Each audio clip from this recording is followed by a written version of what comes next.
নমস্কার বন্ধুরা, শুভ সকালে নতুন আর একটি ব্লগে তোমাদেরকে জানাচ্ছি অনেক অনেক স্বাগতম, অনেক অনেক ভালোবাসা। আজকে হচ্ছে রাধা অষ্টমী। রাধা অষ্টমী সবাইকে শুভেচ্ছা ভালোবাসা জানিয়ে ব্লগটা শুরু করলাম। আমার বাসি কাজ শেষ, তারপর স্নান সব শেষ। এখন যাবো ঠাকুর ঘরে। রাত্রিবেলা ঠাকুরের যত পোশাক ছিল তো সেগুলো ধুয়ে দিয়েছি, এগুলো এখন তুলবো, তুলে তারপর ঠাকুর ঘরে যাই। আজকে সকাল থেকে এরকম শব্দ হচ্ছে। আমাদের ফ্ল্যাটের যে নিচে ফাঁকা জায়গাটা আছে না, তো সেখানেই ঘাস কাটার জন্য লোক এসেছে, দেখতে পাচ্ছ? এই ঘাস কাটা মেশিনের সেই শব্দ, তো মনে হচ্ছে যে পুজো টুজো হবে নাকি। এখানে নাকি প্রত্যেক বছর পূজা হয়, তো এবছর কোনো প্যান্ডেলের কোনো হদিশই নাই কেন বান। তো মনে হচ্ছে এবার প্যান্ডেল স্যান্ডেল হবে। আর তাছাড়া এমনিতেও ওই জায়গাটা সবসময় আর কি ঘাস ঠাস পরিষ্কার রাখে, পরিষ্কার পরিচ্ছন্ন। কারণ যে সামনে যে সুইমিং ক্লাব, তো সেখানে অনেক লোক আসে শিখতে, সুইমিং শিখতে। তারপর জিম আছে, অনেকেই আসে এখানে। সামনের ফাঁকা জায়গাটায় সাইকেল বাইক এগুলো রাখে, তো সেই কারণে সবসময় পরিষ্কার পরিচ্ছন্ন রাখে। তো গাছে আজকে দেখো এই কটা ফুল ফুটেছে। তো চলে আসলাম ঠাকুর ঘরে। সকালে একবার এসেছিলাম ঠাকুর ঘরে পুজো দিতে, গোপালকে খুব মিস করছিলাম। গোপালকে দিয়ে এসেছি সাজানোর জন্য, তো গোপালকে সেবা দেওয়ার জন্য ঘুম থেকে ওঠানোর জন্য গিয়েছিলাম ঠাকুর ঘরে। তারপর দেখি যে গোপাল নেই, তো তারপরে আমি বাকি ঠাকুরকে পূজা দিয়েছি, ড্রাই ফ্রুট দিয়েছিলাম সকালবেলা। তো তারপরে দেখো এখন আমি বানিয়ে নিচ্ছি হচ্ছে সুজির হালুয়া। তো দুধ গরম করে নিচ্ছি। এই ডেস্কিটাও নতুন এনেছি, নতুন ডেস্কির মধ্যেই আজকে সব কিছু হবে আর কি, নিরামিষই বাড়ির রান্না টান্নাও। কারণ আমি তো উপাস, কিন্তু অবন্তিকার পরীক্ষা আছে, আবার অবন্তিকার বাবার অফিস আছে। ওরা তো কেউই উপোস দিতে পারবে না, ওদের জন্য ভাত টাত রান্না করতেই লাগবে। তো আগে ঠাকুরের রান্নাবান্না সেরে নিই তারপরে। জন্মাষ্টমীর সময় নিজে হাতে কোনো কিছুই রান্না করে ঠাকুরকে দিতে পারিনি, মনটা খুবই আর কি খারাপ লাগছিল, আফসোস লাগছিল। এত কাজ ছিল কি বলবো। ওই দিনই ঠাকুরকে আনানো, মানে আগের দিন ঠাকুরকে এনেছি, তারপরের দিন ঠাকুরের প্রাণ প্রতিষ্ঠা করা, ঠাকুরকে স্নান করা, তারপরে বসানো, অনেক কাজ ছিল। তো একা হাতে যেহেতু সব কিছু করেছি, অবন্তিকার বাবার ছুটি ছিল না, তো সেই জন্য নিজে হাতে ভোগটাই রান্না করে দিতে পারিনি। বাইরে থেকেই মানে দোকান থেকেই ফল মিষ্টি এগুলো নিয়ে এসে ঠাকুরকে দিয়েছিলাম। তো আজকে রাধা অষ্টমী, আজকে আর এই সুযোগটা আর কি হাতছাড়া করলাম না। নতুন একটা কড়াই নিয়ে এসেছি নন স্টিকের, দেখতে পাচ্ছ এখানে, সেটার মধ্যেই আর কি রান্না করছি। তো প্রথমেই আমি ড্রাই ফ্রুটগুলো ভেজে নিলাম, কাজু কিশমিশ তারপরে কাঠবাদাম এগুলো একটুখানি কুচু কুচু করে নিয়ে সুজির মধ্যে দিয়ে দেবো। তো সুজিটা একদম ঘিয়ের মধ্যে ভেজে নিচ্ছি লাল লাল করে। আর একদিকে আমি দুধ বসিয়ে দিয়েছি। তো আইসক্রিম বানানোর জন্য ওই যে মাটির কাপগুলো নিয়ে এসেছি, মাটির তো না কাচেরই, কিন্তু মাটির মতো কালার দিয়েছে। তো তো এগুলো কোনো দিনও ব্যবহার করা হয়নি, এগুলো মানে নতুনই আছে। তো সেই জন্য ভাবলাম যে ঠাকুরের ঘরের জন্য এগুলো ব্যবহার করব, এগুলো রেখে দেবো।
আগেরবার প্রাণ প্রতিষ্ঠা করানোর সময় চোখটা বেঁধে দেয়নি, তো এবার সেই ভুলটা আমার মনে আছে, তো সেই জন্য আমি চোখটা বেঁধে দিয়ে তারপর স্নানটা করাচ্ছি। আজকে আয়নাও দেখাবো।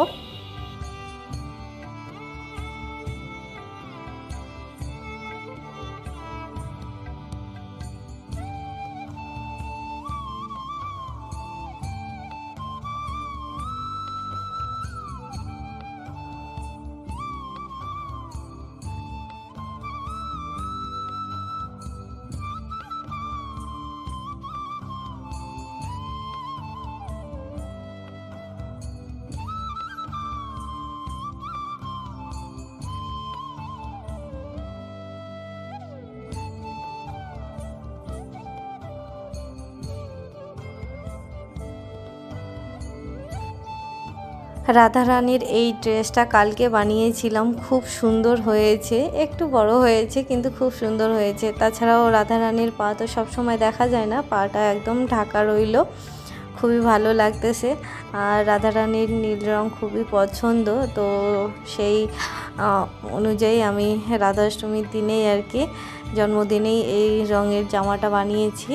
আর দেখো খুব সুন্দর করে লেসগুলো লাগিয়ে নিয়েছি। আর কালকে গেছিলাম যখন গোপালকে দিতে সাজানোর জন্য, তখন দেখেছি রাধারানীর যে চুলগুলো, তো সেগুলো সুন্দর সুন্দর বেরিয়েছে, তো সেই জন্য একটা নিয়ে এসেছি। দেখে বলো তো কেমন হয়েছে, অবশ্যই কিন্তু কমেন্টে জানিও। তবে আমার মনে খুব আনন্দ লাগতেছে যখনই আমি এরকমের চুল পেয়েছি। আর ড্রেসটাও কিন্তু খুব ভালো লেগেছে আমাকে, আর রাধারানীকে মানিয়েছে।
তো বন্ধুরা, ঠাকুরকে সুজির ভোগ লাগিয়ে এখন যাচ্ছে অবন্তিকাকে আনতে। অবন্তিকাকে আনার মানে 5 মিনিট আর কি লেট হয়ে গেল। তো ভাবছি যে টোটো করেই যাব, টোটোতে বলবো আর কি টোটোওয়ালাকে যে স্কুলের ওখানে নেমে মেয়েকে নেবো, মেয়েকে নিয়ে আবার ঠাকুর আনবো আর কি বাজার থেকে ঠাকুর নিয়েই বাড়ি আবার চলে আসবো। কত নেবে বলো, ওরকম করে যাওয়া আসা করব, কোথাও নামানামের সিন নেই অত হাঁটাহাঁটির। তো এসে আবার মানে আবারও ভোগ টোক রান্না করব, গোপালকে নিয়ে আসবো, দেখবো যে কেমন হয়েছে না হয়েছে, তোমাদের সঙ্গেও শেয়ার করব।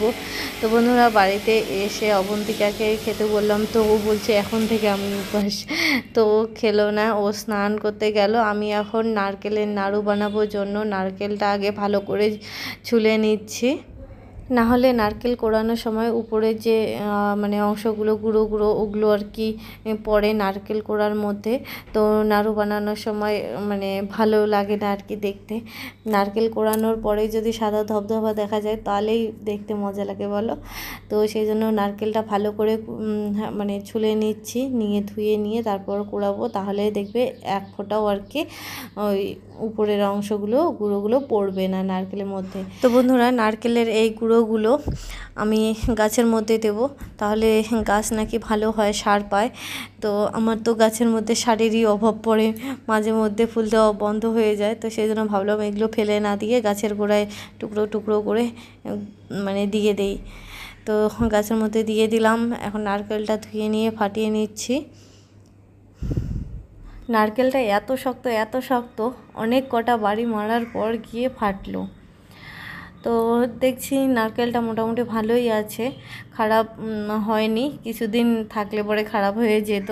নারকেলের জলটাও ওই মোটামুটি ভালো আছে, খারাপ হয়নি। তবে কিছুদিন গেলে আর কি ওটাও নষ্ট হয়ে যেত। তো যাই হোক, এখন নারকেলটা কুড়ে নিচ্ছি।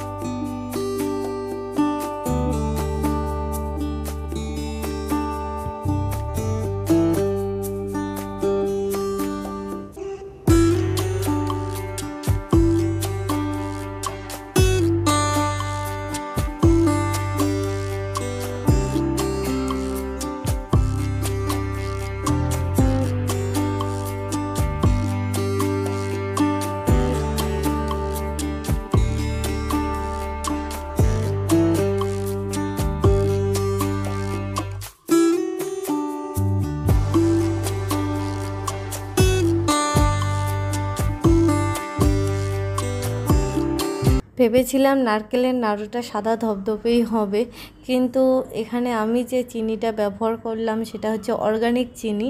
তো অর্গানিক চিনিটা না একটুখানি লাল লাল টাইপের হয়। তো চিনিটা দেওয়ার সাথে সাথেই দেখো নারকেলের নাড়ুটাও আর কি লাল লাল টাইপের হয়ে আসতেছে। স্বপ্নটাই বৃথা গেল, তবে অর্গানিক চিনিটাও ভালো।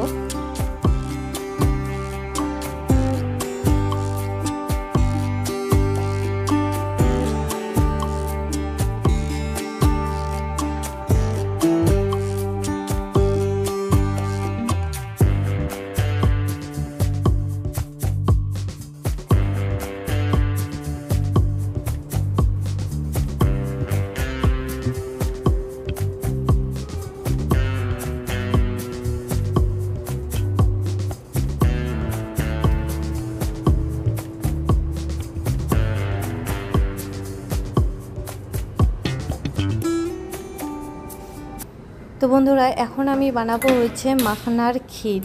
তো চালের ক্ষীর আজকে বানালাম না, তো মনে হলো যে মাখনা আছে ঘরে, তো মাখনার ক্ষীরটাই বানিয়ে ফেলি। আর আজকে দুটোও সেই সুন্দর, কি বলবো তোমাদেরকে, ফুল ফ্যাট দুধ এনেছে। তো যার কারণে একবার গরম করার পরে বড় একটা ছানা পড়েছে। তারপরে দুধটাও জাল করতে করতে একদম গাঢ় করেছি।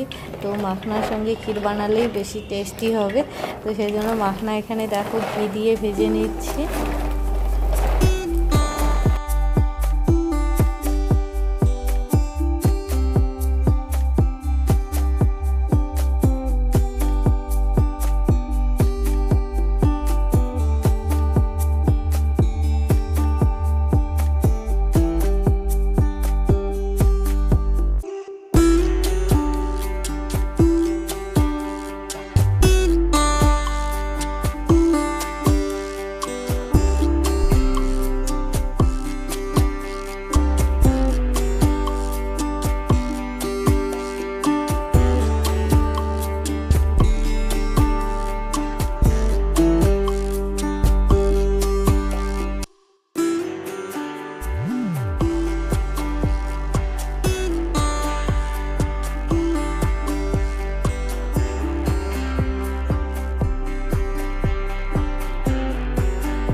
তো বন্ধুরা দুধ গরম করে প্রথমে এলাচ দিয়েছি, তারপর আমি চিনি দিয়েছি, তারপর মাখনাগুলো দিয়ে কিছু ড্রাই ফ্রুট উপর দিয়ে দিলাম। আর মাখনাগুলো যতক্ষণ না মানে দুধটা যতক্ষণ না অবধি গাঢ় হচ্ছে ততক্ষণ জাল করে নেব। উপর দিক থেকে কিছু কেশর আমি ছড়িয়ে দিলাম যাতে একটুখানি হলদে টাইপের হয় আর সেন্টটাও ভালো আসে। তো বন্ধুরা সবই তো করলাম, এখন ভাবছি যে একটুখানি ঠাকুরের জন্য যদি লুচি পুরি করে নেই তাহলে ভালো হবে। তো সেই জন্য দেখো একটা নতুন প্যাকেটের আটা আমি খুলে নিলাম। আগের প্যাকেট একটা খোলা আছে, ওটা বয়ামে করে রেখেছি, ওটাকে মানে প্রত্যেক দিন অবন্তিকাকে চিতাই পিঠে এটা সেটা ভেজে দেই। তো ওই প্যাকেটের আটা ব্যবহার করলাম না, নতুন প্যাকেটে একটা ফাটিয়ে নিলাম। তো এখানে আমি আটাগুলো ঘি দিয়ে ময়াম দিয়ে নিচ্ছি। তো বন্ধুরা একটা কথা শেয়ার না করে আর থাকতেই পারলাম না, সেটা হচ্ছে যে অন্যান্য দিন প্রত্যেক দিন মানে কাজ করি কেমন যেন গরমিল হয়ে যায়, কোন কাজ আগে করব কোন কাজ পরে করব, সময়ে যেন কেমন যেন সংকীর্ণ হয়ে ওঠে। তো আজকে আমি রাধারানীর উপলক্ষে উপোস করছি, প্রত্যেকটা কাজ কেন জানি না একদম পারফেক্টভাবে হয়ে যাচ্ছে, সব কিছু একদম মানে কি বলবো, কোনো কিছু আমার হাত থেকে নষ্ট হচ্ছে না, কোনো কিছু হচ্ছে না, খুব সুন্দরভাবে আজকের দিনটা আমি কাটাচ্ছি, খুব মজা লাগতেছে। তো এটাই আর কি। আর তার মধ্যে দেখো ফুল কালকে পুজোর জন্য ফুল কেনার সময় অবন্তিকার বাবা বলল তুমি তোমার জন্য কিছু ফুল নিয়ে নাও। তো আমি বেশি কিছু নেইনি, দুইটা জারবেরা নিয়েছি, একটা নিয়েছি হচ্ছে রজনীগন্ধা, আর বাকিগুলো মানে একটা ছোট গোলাপ দিয়েছে, তারপর ওই যে কী যেন সাদা ফুলগুলোকে বলে আরে জিজিয়া না কি যেন একটা বলে, যাই হোক, তারপরে পাতা, ওগুলো এমনিতেই দিয়ে দিয়েছে। টোটাল আমার ফুল আমি বাড়িতে নিয়ে এসেছি হচ্ছে 250-র উপরে টাকা লেগেছিল। তো ওই কয়টা নাকি এমনি দিয়েছে, ভালো কথা, সাজিয়ে গুছিয়ে একদম মানে বেঁধে দিয়েছে, খুব ভালো লাগতেছে। আর তাছাড়া ঘর দুয়ার গোছ গাছ পরিপাটি থাকলে পরে মন এমনিতেই ভালো থাকে, আর তার মধ্যে ফুল দেখলে তো এমনিতেই মানুষের মন ভালো হয়। আর আজকে তো রাধারানীর দিন, তো আজকে আরও বেশি স্পেশাল লাগতেছে আমার কাছে দিনটা। তো রাধারানীর উপলক্ষে সবাই কমেন্টে জানিও রাধে রাধে।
তো বন্ধুরা গোপালকে ড্রেস পরাতে পারছি না, কারণ গোপালকে যেহেতু সুন্দর করে মেকআপ শেকআপ করিয়ে দিয়েছে, তো বলছে এখনও অবধি শুকায়নি, তো শুকাতে একটুখানি সময় লাগবে।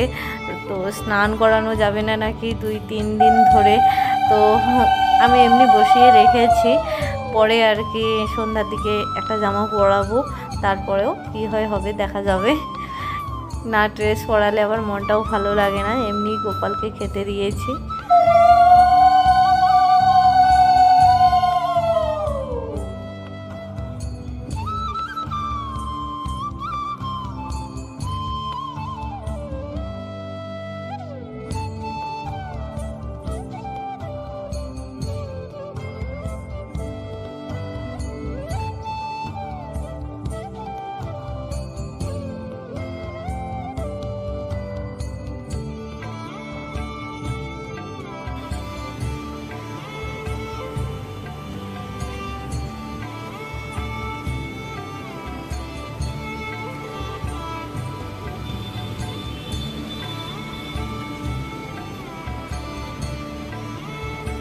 বন্ধুরা পুজো দিয়ে এসে বাইরে দেখছি বৃষ্টি হচ্ছে হালকা হালকা করে।